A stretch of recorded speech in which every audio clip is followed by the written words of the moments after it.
నీ ఇంటిలో ఏది ఉన్నా పర్వాలేదు, తెచ్చి నా చేతిలో వేయి అన్నారు.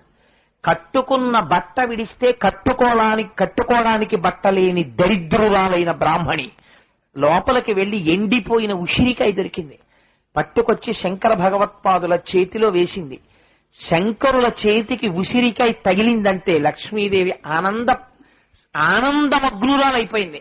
శంకరా, నీ వంటి మహాపురుషుడి చేతిలో పడిందా ఉసిరికాయ, ఇవాళ ఆ బ్రాహ్మణికి ఉన్నటువంటి పుణ్యం అనంతమైన పుణ్యం, అందుకే బంగారు ఉసిరికలు కురిపించేస్తున్నానంది. ఆనాడు శంకర భగవత్పాదులు కానీ శంకరాచార్య కృతం స్తోత్రం అన్న మాట మధ్యలో వేసుంటే మనం చదవడానికి ఆ స్తోత్రం పనికిరాదండి. శంకరులు చేసుకున్న స్తోత్రం శంకరాచార్యుల వారికి పనికొస్తుంది. ఆయన ఎక్కడా కూడా నేనన్న మాట వేశారు. కళ్యాణమావహతు మే కమలాలయాయాః మాం అన్న మాట వేశారు. ఇప్పుడు మీరు చదివారనుకోండి ఆ స్తోత్రాన్ని,